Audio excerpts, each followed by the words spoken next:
Imagine you ask someone, "Why are you so unhappy? Why are you so frustrated? Why are you so resentful?"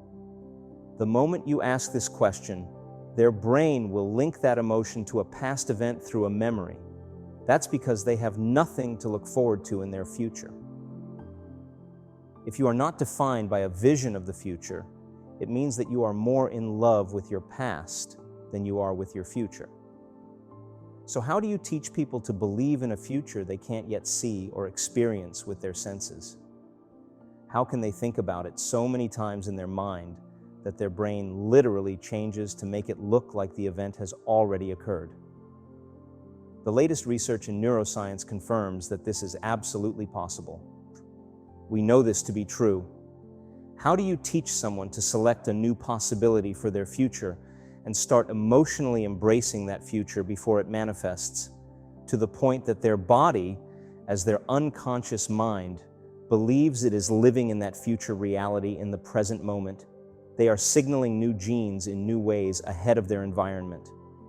Their body begins to change to reflect that the event has already happened. We have proven that this is possible.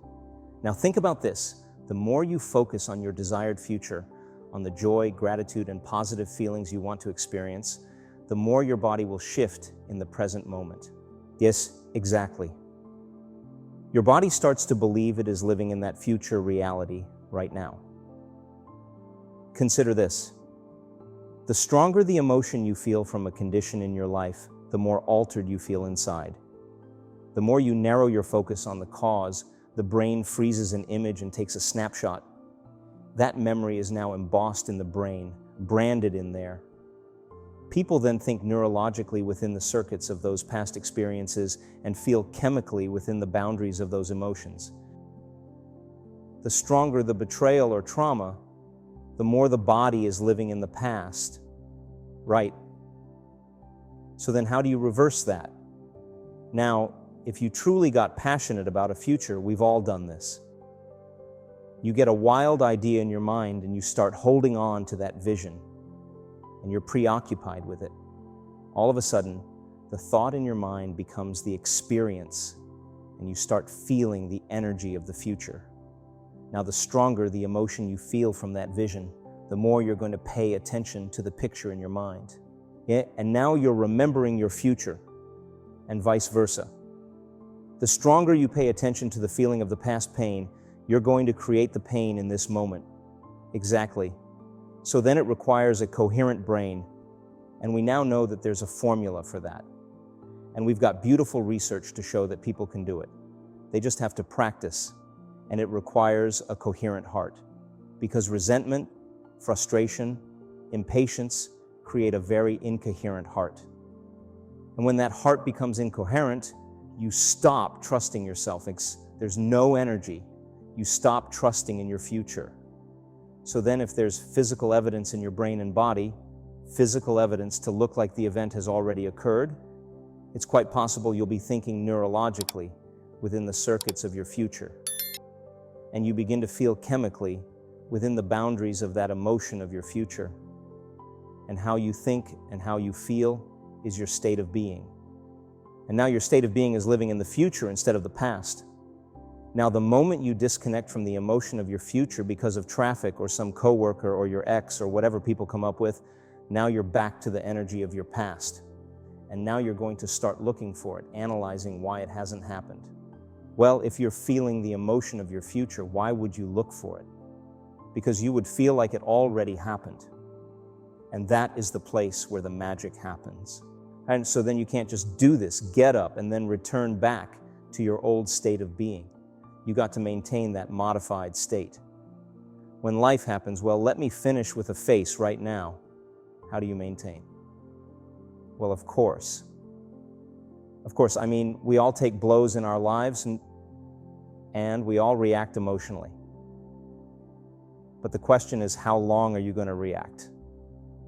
So then, if you can't mediate and regulate your emotional reactions and those emotions linger for days, that's for some people a mood.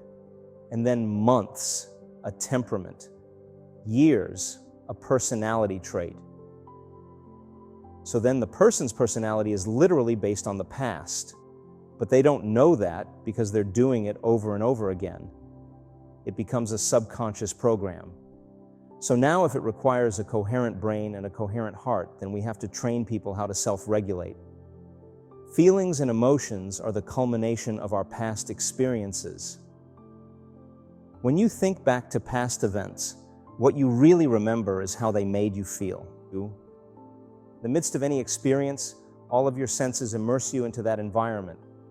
As you gather this crucial data from your external world, it floods back to your brain. This influx of information causes networks of neurons to form intricate patterns. As these neurons align, the brain releases a chemical that we interpret as a feeling or emotion. This process of feeling then solidifies into long-term memory. Now let's reason this out.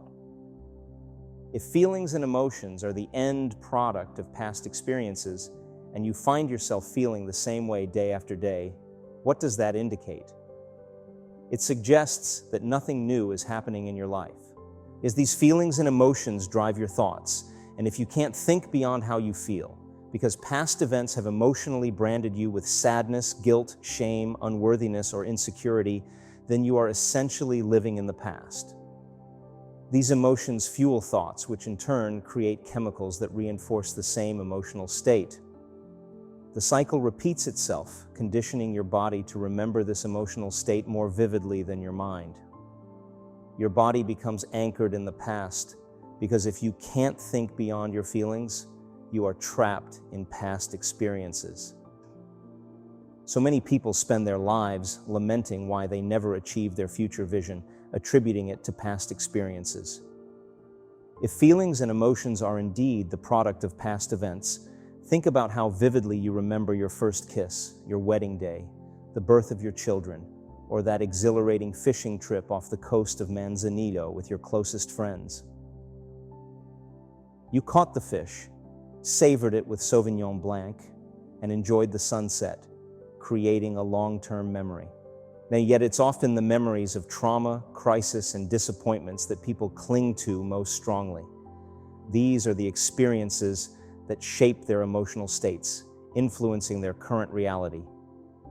If you haven't overcome some emotion that keeps you anchored to the past, then you tell a story about the past. People say, I am this way because of this experience that happened to me 15 years ago. I am this way because of some event that happened 30 years ago. From a biological perspective, it means I haven't been able to change in the last 15 or 30 years. Scientific American, a prestigious magazine, says that 50% of what you talk about in your past isn't even the truth. You make it up because you don't have the same brain that you did 15 years ago or 30 years ago. So then your brain and body are typically in the past. Thoughts are the language of the brain, and feelings are the language of the body. How you think and how you feel creates your state of being. If you think insecure thoughts, in a matter of seconds, you are going to feel insecure. The moment you feel insecure, your brain is monitoring how you're feeling. You think more insecure thoughts, which then makes you feel more insecure. The repetition of that cycle conditions the body to become the mind of insecurity. Then the person says, I am insecure. Whenever you say, I am anything, you are commanding your mind and body into a destiny. So then how do people change? They wait for crisis, trauma, disease, diagnosis, loss. Something has to go wrong in their life where they feel so uncomfortable that they finally make up their mind to change. Why is that? Because after the trauma or the crisis, they don't feel like themselves. The moment they don't feel like themselves, they could actually observe themselves because they're looking at themselves through the eyes of someone else. But my message is, why wait? You can learn and change in a state of pain and suffering, or you can learn and change in a state of joy and inspiration. If we understand that meditation means to become familiar with, then consider this. People often say, don't focus on the negative. But if we look closely, that negativity constitutes about 95% of who we are. To truly transform, you need to start dismantling or denaturing that old self. This process involves confronting the emotional cravings of your body. For instance, it's 8 o'clock in the morning and you're in meditation. Normally, you'd be stuck in traffic and feeling anger rise. Your body says, you're off your routine, so it digs up a past experience to bring up that familiar anger. Once you become aware of this dynamic, the real work begins. The challenge is to stay conscious of these automatic reactions and avoid slipping back into unconscious patterns. This requires a profound level of awareness and energy. Without raising your energy, you risk falling back into old habits. So the goal is to become so attuned to these unconscious thoughts that they no longer slip past you unnoticed. Research shows that with practice, you can actually sense these thoughts before they fully form. Now you start to wire in new thoughts. Ask yourself, who am I going to be when I open my eyes? How am I going to make a difference today? How will I love, give, and serve? What do I want to accomplish today? As you close your eyes and mentally rehearse your intentions, your brain doesn't distinguish between visualization and reality. Engaging deeply in this mental rehearsal helps install new neurological pathways, creating a brain that reflects your future goals rather than just the past. With continued practice, these neural pathways become ingrained software, shaping how you act and think. Essentially, you're programming yourself to behave like the person you aspire to be, leading to a natural expression of happiness and transformation. Stress hormones arouse the body, so you have your attention on your body. Stress hormones alert the brain, so you're aware of everything in your environment like an octopus with tentacles in all different directions. You got to control and predict everything in your life. If you're living by the hormones of stress, you're always investing your attention and energy into the known future based on the past. So you're in a line of time here, in a timeline. So then let's think about it. How are you going to make thought more real than anything else? Are you going to create from thought? Well, let's close our eyes. Let's disconnect from the environment. Less sensory information coming into the brain, less distraction. As you said, let's play some soft music in the background. Let's stick some earplugs in or whatever you want to do. Diminish sensory way. Now you're sitting down, you're not eating, you're not tasting, you're not smelling, you're not feeling. So there's less sensory input coming into your body. So then now your brain waves begin to change.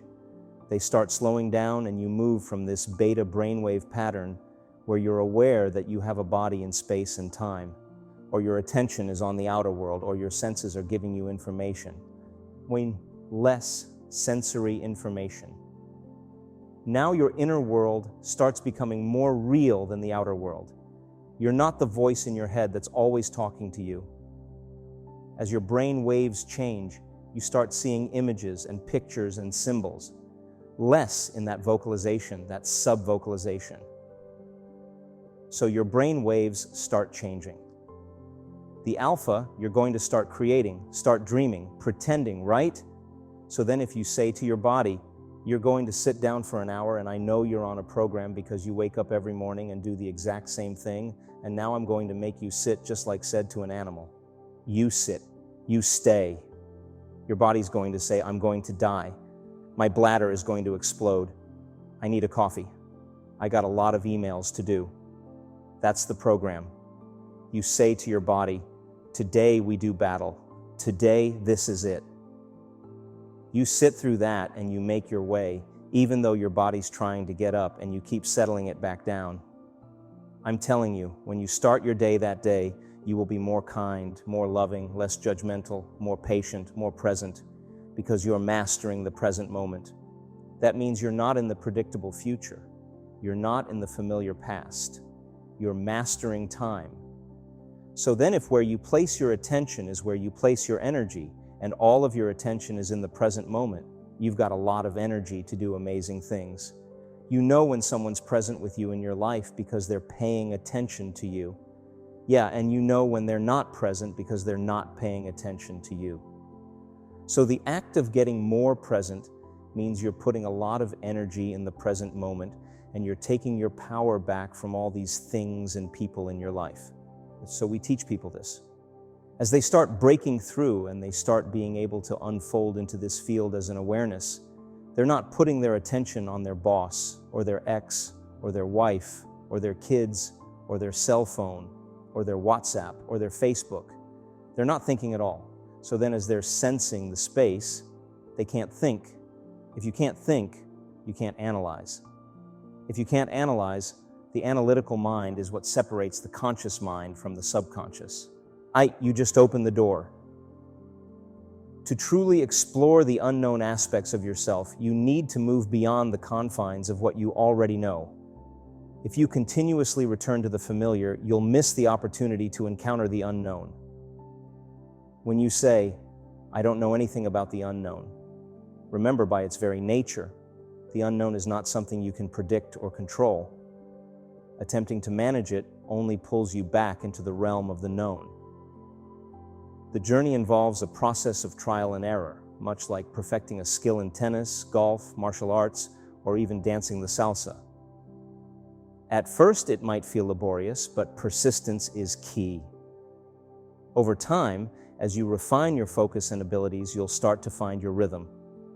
Just like our community members who never miss their morning meditations, you'll understand that this practice connects you to a deeper magic. They recognize that missing a session means disconnecting from that transformative energy. If you wake up in the morning and struggle to get out of bed, it's a sign that you're stuck in a predictable routine, resigned to the same old patterns. Reflect back to when you were a child on a school trip. You would wake up before your parents, eager for the new experiences of the day. That excitement and anticipation is your body signaling, "Wake up, something new and unexpected is about to unfold." Think about how that same anticipation was felt on Christmas Day. It's the same energy driving you toward the unknown. So why not, put in your time and then measure the effects of what you would cause? Become a scientist in your life and really start to experiment with it. Let me change my energy. Let me just write down 4 thoughts that are like, "I can't, it's too hard, I'll start tomorrow, this doesn't feel right, whatever it is, it's this person's fault." Just write those down and say, like Gandalf on the bridge, "You shall not pass today, this is the end." So then, if you become conscious of those thoughts, now you're the governor of your thoughts. What actions, what behaviors do you want to change? Do you complain? Do you blame? Do you judge? Do you make excuses? How do you talk? Do you speak limited? Just pick 4 things that you're not going to do any longer.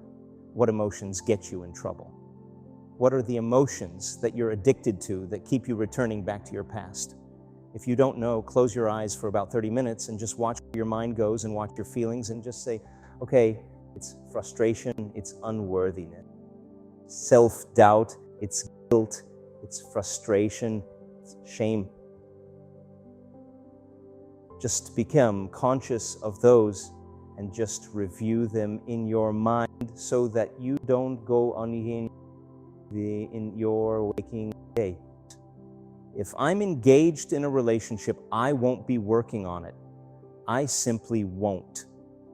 If I find myself working on the relationship, something is fundamentally off.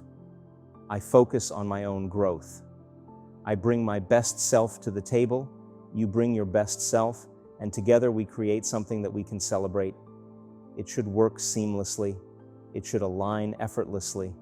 And if it doesn't, I take a step back to ask myself what's happening within me, not you. What do I need to examine and transform within myself?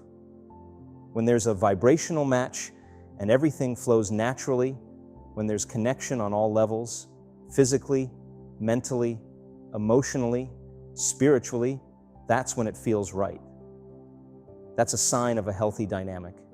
But if you're driven by the need for permission and constantly find yourself fixing things, then you're missing the point. I simply won't engage in that cycle. Relationships can and should be easy. If you're coming from a heart-centered place, you're meeting from a place of elevated emotion rather than from past wounds or conditions. Every time I experience that profound, transcendental love that defies words, I realize that I may have misunderstood it all along. It's not a chemical reaction, it's an electric experience. So what's been misunderstood? It's our perception of the world. We don't see the world as it truly is. We see it through the lens of our own internal state. Each transcendental experience enriches the neural circuitry in our brain. Experiences produce emotions or energy within the body. When you connect deeply to that field of love, it's not the love for a pet, it's a profound spiritual arousal. We have evidence to support this. We can say, oh, watch this person's brain. Scientists are studying our work. I'll say, oh, watch, she's going to pop in a few minutes. What do you mean? Just watch, she's going to pop. And all of a sudden, this person goes into an arousal.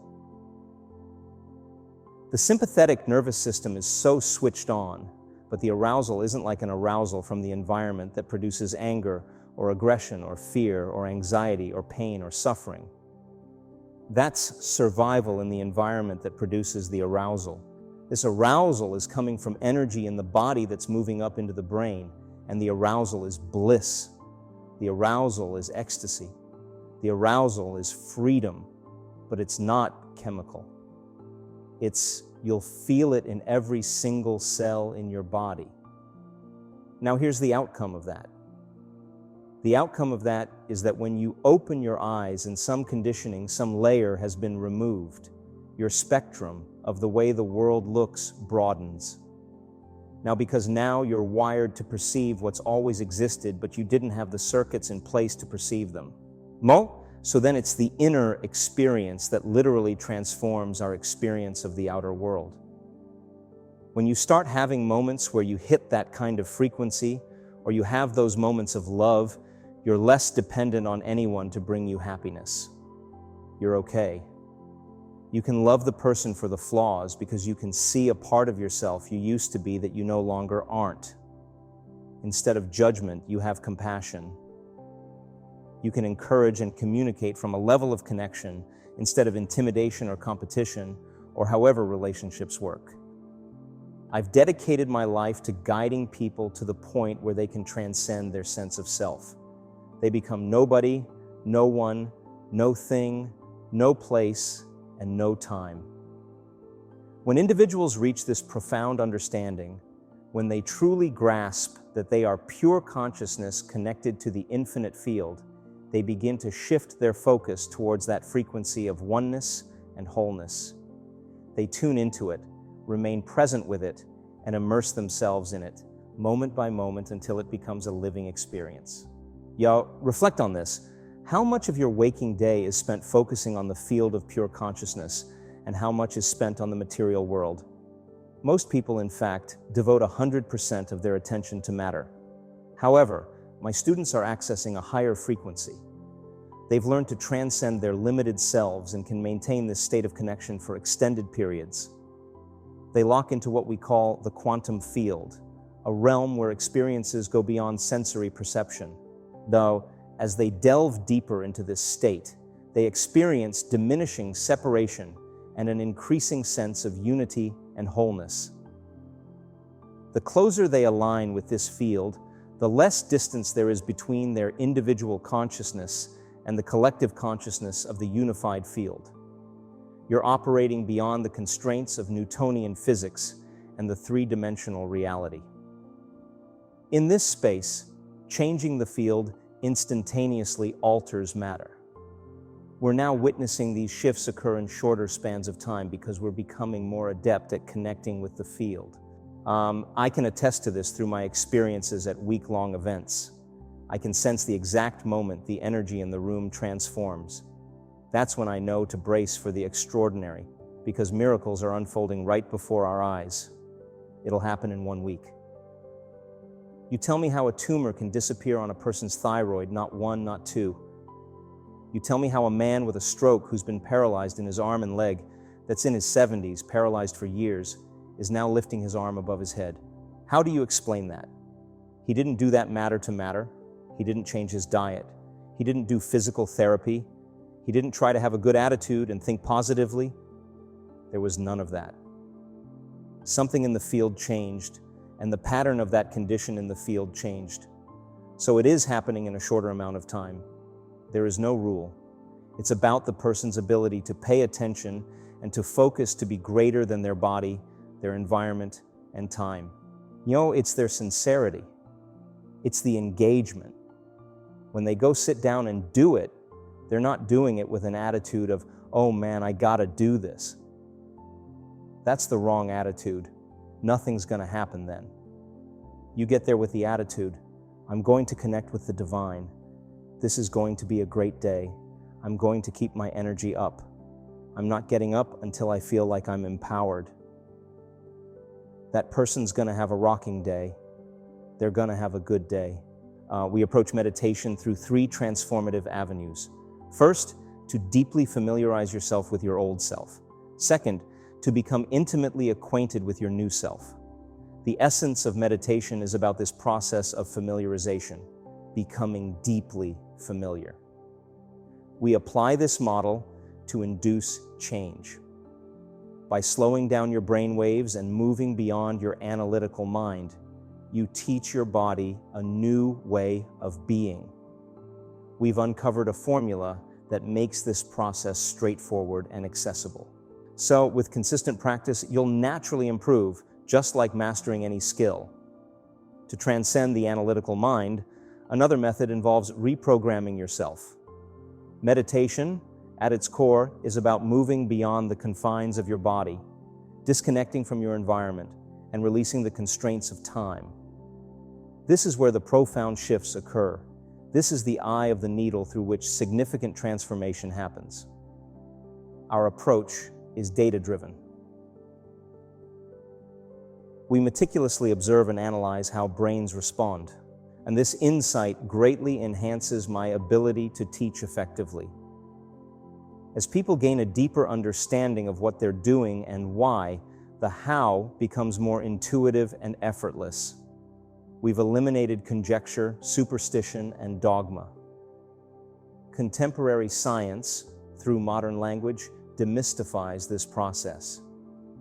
By providing numerous opportunities for individuals to surpass their limitations and connect more deeply, transformation inevitably unfolds before your eyes. We've amassed compelling data revealing that you are far greater than you realize, more powerful than you comprehend, and more limitless than you've ever dreamed. Our research shows that your nervous system acts as the most sophisticated pharmacist, creating drugs more effective than anything you'll find in a pharmacy.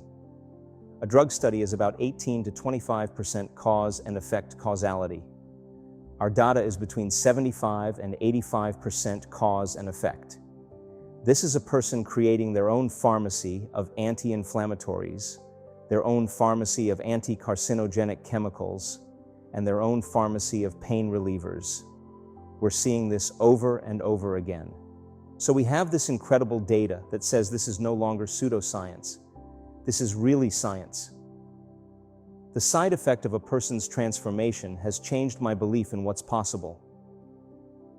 I have seen people stand on the stage with stage 4 cancers that were in every single organ in their body that metastasized.